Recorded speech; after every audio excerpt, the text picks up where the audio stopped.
एक महीने की विध्वंसक लड़ाई, बेहिसाब बर्बादी और 10,000 जैसे लोगों की मौत के बाद इस बात के पूरे आसार बन गए कि युद्ध लंबा खिंचेगा। गौर करने वाली बात क्या है, ईरान में इतनी ताकत कैसे आई? ईरान में इतनी ताकत आई है रूस से। रूस, ईरान, चीन, तुर्की, ये सब साथ आ चुके हैं और ये अमेरिका के लिए एक बहुत बड़ी चुनौती है। अमेरिका की जो इकोनॉमिक डोमिनेंस थी वो खत्म हो गई। अमेरिकन प्रेसिडेंट को इतिहास का सबसे कमजोर प्रेसिडेंट बताया जा रहा है। अमेरिका की जो मिलिट्री डोमिनेंस थी वो यूक्रेन युद्ध में खत्म होती नजर आ रही। अमेरिका युद्ध विराम चाहता, पर इजरायली प्रधानमंत्री नेतन्याहू किसी की सुनने को तैयार नहीं है। उनके अपने पॉलिटिकल रीजंस भी बहुत बड़े हैं।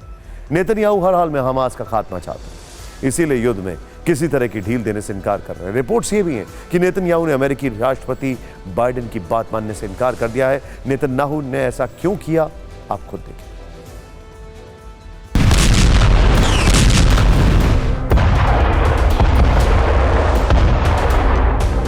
हमास के कब्जे में फंसे बंधकों की रिहाई में देरी अमेरिका को परेशान कर रही है।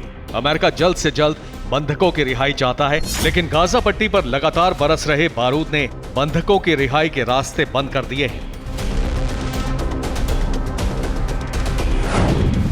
इसीलिए सोमवार को अमेरिकी राष्ट्रपति बाइडेन ने इजरायली प्रधानमंत्री नेतन्याहू से गाजा में युद्ध विराम करने को कहा। न्यूज वेबसाइट एक्सियस के मुताबिक बाइडेन चाहते थे कि युद्ध 3 दिन के लिए रोका जाए, लेकिन बाइडेन के प्रस्ताव को नेतन्याहू ने खारिज कर दिया। नेतन्याहू ने बाइडेन की बात क्यों नहीं मानी, आपको इसके बारे में बताएं, उससे पहले बाइडेन के इस प्रस्ताव के पीछे का बैकग्राउंड समझ लीजिए। न्यूज वेबसाइट एक्सियस ने अमेरिकी अधिकारी के हवाले से दावा किया है कि अमेरिका, इजरायल और कतर के बीच एक प्रस्ताव पर चर्चा हुई थी।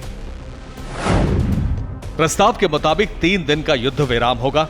इन 3 दिनों में बंधकों की पहचान की जाएगी और 10 से 15 बंधकों की रिहाई कराई जाएगी। अब सवाल है कि नेतन्याहू ने बाइडेन के प्रस्ताव को क्यों ठुकराया। अमेरिकी और इजरायली अधिकारियों के हवाले से एक्सियस की रिपोर्ट में कहा गया है कि नेतन्याहू ने बाइडेन से कहा कि वो हमास की बातों पर भरोसा नहीं करते हैं। नेतन्याहू ने कहा कि अगर वो 3 दिन युद्ध रोकते हैं तो उन्हें जो अंतर्राष्ट्रीय समर्थन मिल रहा है उसमें कमी आ सकती है, जो इजरायल के हित में नहीं होगा। नेतन्याहू ने 2014 की घटना का भी हवाला दिया, जब युद्ध विराम के दौरान हमास ने इजरायली सैनिकों पर हमले किए थे।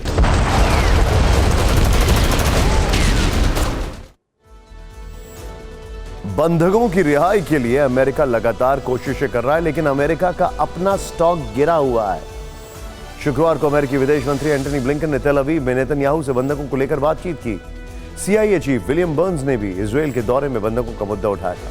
अमेरिका चाहता है कि इजरायली सेना हमलों की रफ्तार पर ब्रेक लगाए। नेतन्याहू तैयार नहीं है। इजरायली सेना गाजा पट्टी पर हमास का वजूद खत्म करने की योजना पर काम कर रही है। नेतन्याहू गाजा पट्टी पर पूरी तरह कब्जा चाहते हैं, लेकिन अमेरिका ने ऐसी किसी भी योजना को लेकर इजरायली सेना को आगाह किया है।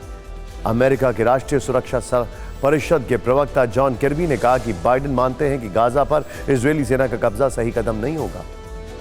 जॉन किर्बी ने यह भी कहा कि यह इजरायल के लिए, इजरायल के लोगों के लिए अच्छा नहीं रहेगा।